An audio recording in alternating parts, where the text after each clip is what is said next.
I'm basically gonna be yelping at you guys today because I can't find my microphone. Got Jerry here with us today. I'm anxious.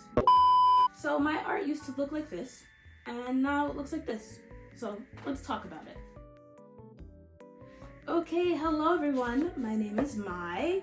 I like to draw, and I'm just someone that, was bored, so I started this account, and you're obviously bored if you're watching this with me.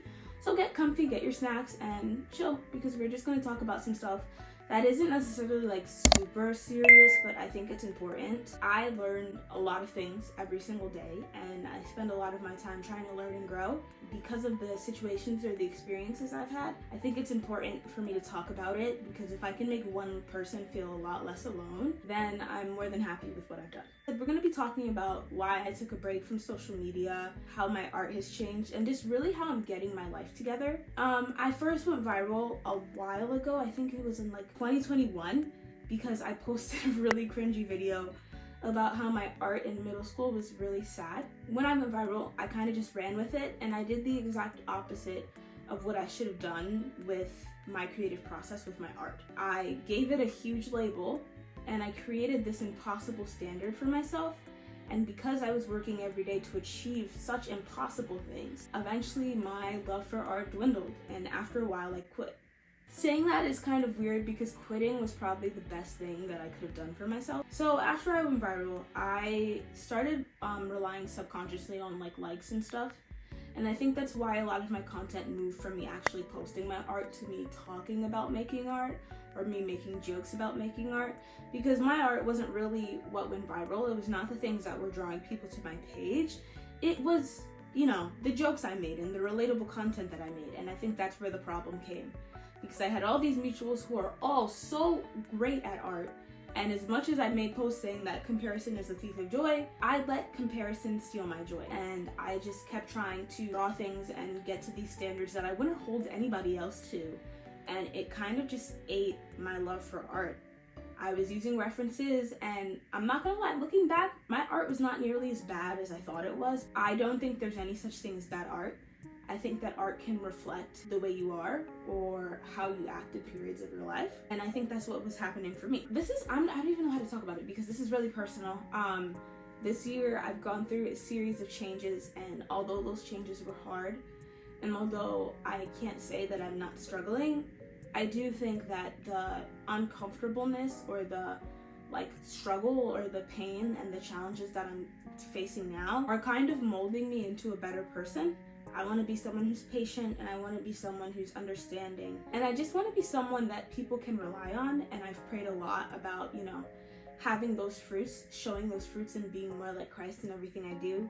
And I think the trials that I'm going through currently are forcing me to grow in ways that I should have been working on growing, period.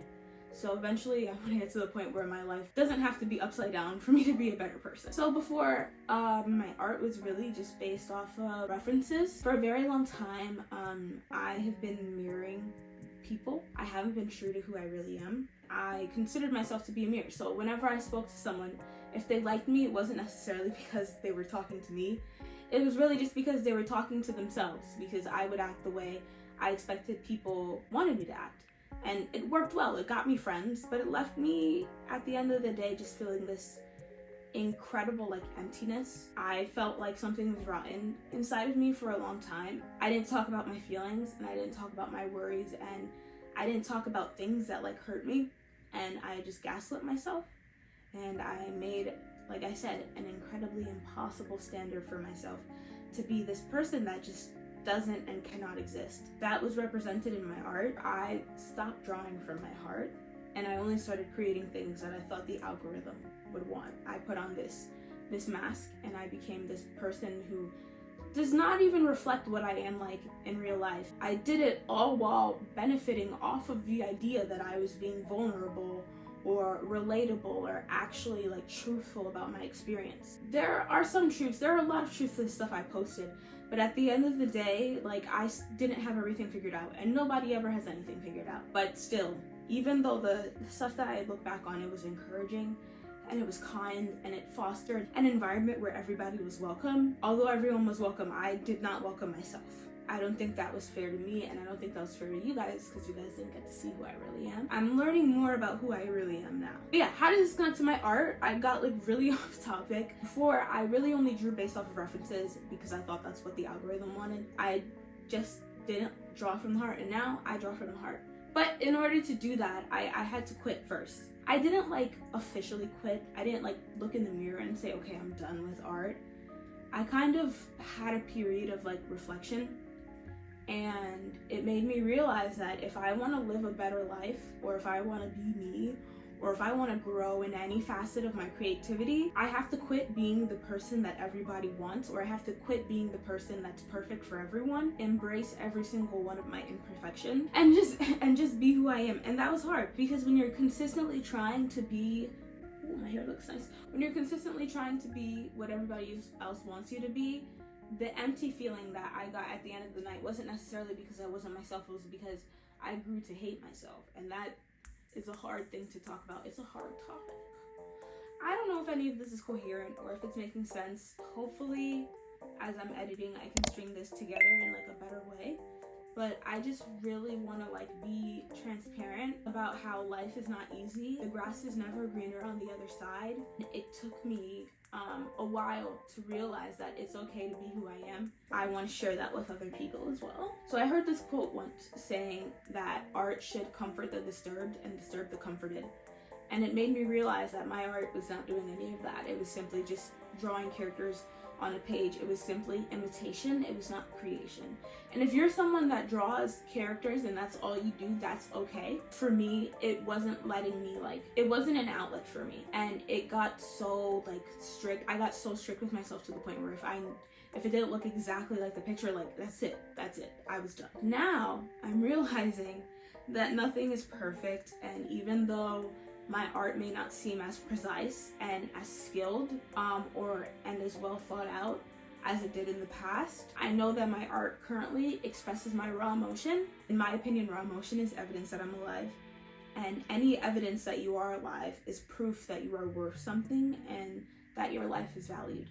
So now when I create, I do try not to have references, to just take what I'm feeling and to put it on paper. And I've been able to draw a lot of personal experiences. And I learned that now through every sketch and through every drawing, the little girl in me, the person who I was before growing up in society dimmed my light, is slowly but surely starting to get her strength back. And she's slowly but surely becoming me again. And I can say that as scary and as weird as it may be, it's been a very good process to be able to get to learn who I am. And as I learn who I am, I'm learning to love who I am. And as I do that, I feel like everything I create, whether it's crocheted or whether it's drawn or whether it's painted, it shows who I am. And that's really what the purpose of art is. I also learned that the stuff I wanted to do never had to be a boundary. I'm a huge science nerd. I think I've discussed it before. I'm a psychology and behavioral neuroscience double major. And the undergraduate and graduate system for both of those majors is not meant for people who are considered to be creative. So in terms of going to school and the science community that I had with me, it was very hard to find time to be me outside of my classes.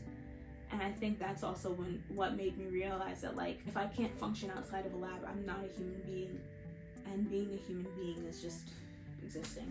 But I haven't recorded in a while. I haven't sat down and talked to you guys in a while. So yeah, I want to say how are you? But obviously I'm not going to hear your responses. This is Jerry, by the way. But yeah, I just haven't done this in a long time, and I just wanted to take the time to sit and talk. And this might seem really scrappy or not well put together, and that's because it's not.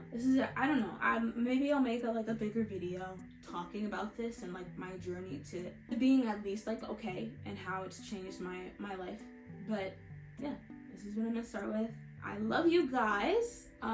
Again, thank you so much for watching. Please like or subscribe or comment any video ideas down below, because I do want to start making a lot more videos. And until next time, let's be bored together.